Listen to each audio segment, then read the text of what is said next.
रणवीर नामक एक कार धोने वाला अपना व्यापार चलाता था। रणवीर को कारों से बहुत लगाव था। उसके साथ अच्छे कपड़े पहनना और अच्छा दिखना भी उसे बहुत पसंद था। अगर कोई रणवीर के कपड़ों की या उसके चेहरे की प्रशंसा करते हैं तो वो बहुत खुश हो जाता है। यही उसकी सबसे बड़ी कमजोरी है।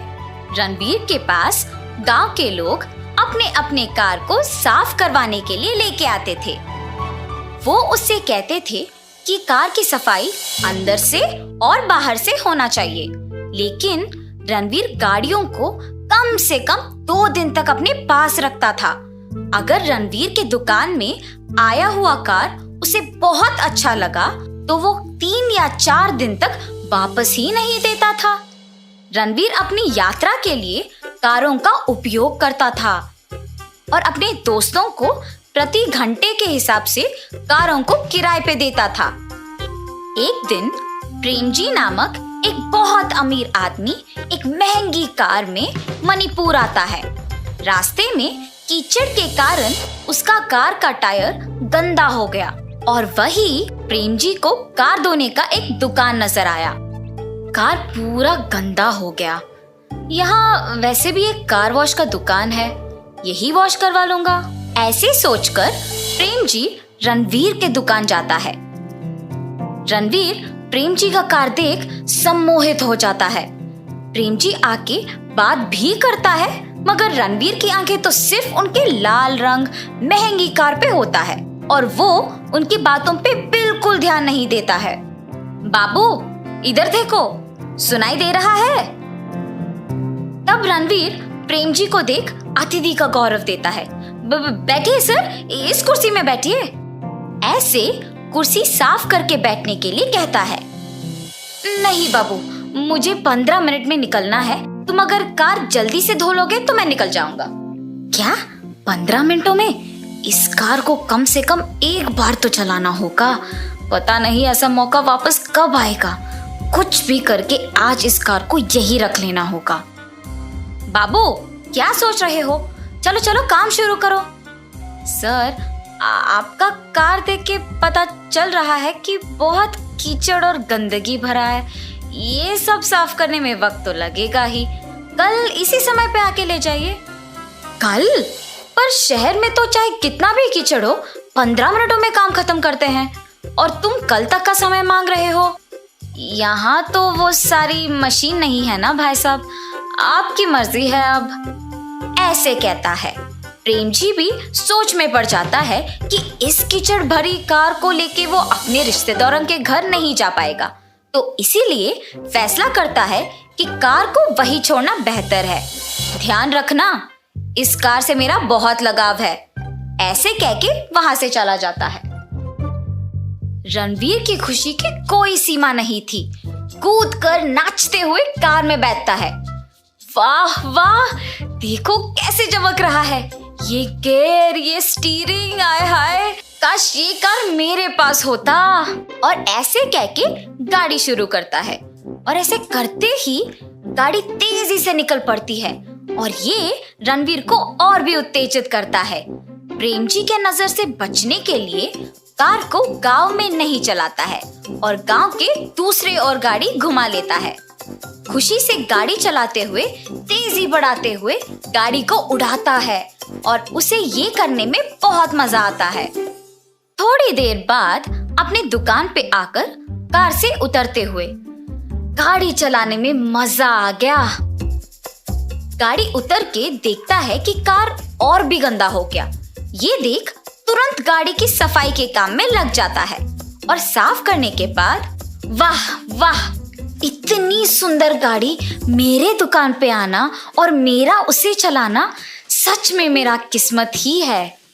ऐसे रणवीर अपने आप में बात कर ही रहा था कि उस गांव के मुखिया और अमीर आदमी पृथ्वीराज उस लाल गाड़ी को उनके रास्ते से गुजरते हुए देख आश्चर्यचकित रह जाता है। ए रणवीर, तुम्हारे शेड पे इस तरह के महंगी गाड़ी का आना कब से शुरू हुआ? बहुत अच्छा है, मुझे 1 घंटा किराए पे दोगे? अब भाई साहब, इतनी महंगी गाड़ी के किराए का दाम भी तो महंगा ही होगा। अगर आपको मंजूर है तो लेके जाइएगा। मौके पे चौका मार रहे हो तुम। वैसे ऐसे गाड़ी के लिए तो कोई भी मूल्य मंजूर है। बोलो कितना है? 5,000। 5 क्या 10,000 ले लो। और ऐसे उस 10,000 देकर कार को लेके जाता है। रणवीर उन सारे पैसों को देख खुश हो जाता है। हाँ, अब मैं 1 घंटे के अंदर उस कार के वापस आने से पहले मेरे नए कपड़े पहनकर तैयार हो जाऊंगा। उस फोटोग्राफर को बुला के इस कार के साथ मेरी तस्वीर खींचने के लिए कहूंगा। ऐसे सोचकर उसके लाल रंग का शर्ट और पैंट पहनकर और चश्मा भी पहनकर तैयार रहता है। कार के आते ही कार के अंदर, कार के बाहर और कार के ऊपर बैठकर अपनी तस्वीर खिंचवाता है। कैमरा वाले को भेजने के बाद उस कार छोड़ने का मन ही नहीं कर रहा था और उसे पता है कि शायद ऐसी महंगी कार को चलाने का मौका फिर उसे कभी नहीं मिलेगा और इसीलिए गाड़ी को वापस तेजी से घुमाने ले जाता है। अचानक आगे से एक लड़का अपनी साइकिल पे आ रहा होता है और इस कार को देख वो दंग रह जाता है और इससे वो अपने साइकिल पे नियंत्रण खोकर साइकिल के साथ गिर जाता है और कार के डोर पे छोटा खरोच लग जाता है। रणवीर तुरंत कार से उतरकर उस खरोच को देखता है और घबरा जाता है और गाड़ी को उसके शेड लेके जाता है। शेड आके उस गाड़ी पे लगे खरोच को छुपाने के लिए अनगिनत तरीके कोशिश करता है। अंत में उसे एक कलर स्प्रे लगा के छुपाता है। अरे बाप रे, अब तो ये खरोच दिखाई नहीं दे रहा। अब तो मेरे ऊपर उन्हें कोई शक नहीं आएगा। कल तक तो ये रंग भी सूख जाएगा। हाँ, ऐसे सोचकर अगले दिन शेड के लिए घर से निकल पड़ता है और उससे पहले ही प्रेम जी शेड आ पहुंचते हैं और उसका इंतजार करते हैं। ये देख रणवीर चौंक जाता है मगर शेड को नकली हंसी हंसते हुए खोलता है। जैसे ही रणवीर कार पे लगे कपड़े को उठाता है, प्रेम जी कार के पास जाके जांचते हैं कि उसने ठीक से सफाई की या नहीं और इस दौरान रणवीर कांपते रहता है। एक जगह पर प्रेम जी कार को छूना बंद करके उसे सूंघते हैं। क्यों सिर्फ इस जगह पे रंग का गंध आ रहा है? रणवीर कांपते हुए कुछ नहीं सर, पता नहीं क्यों। एकदम टिप टॉप से तैयार होके मेरे कार में पूरा गांव घूम के साइकिल से टकरा कर खरोच भी लगवा के उसे छिपाने कुछ रंग लगाए हो ना, और उसके ऊपर तुमने मेरे ही गाड़ी को किराए पे दिया, उसके साथ तस्वीर खिंचवाया। क्या इन्हीं सब के लिए मुझसे एक दिन इसको यहाँ छोड़ने के लिए कहा था तुमने? पुलिस, आप सबने देखा ना इसका नाटक, तुरंत इसे गिरफ्तार करो। मैंने भरोसे पे गाड़ी यहाँ छोड़ी थी।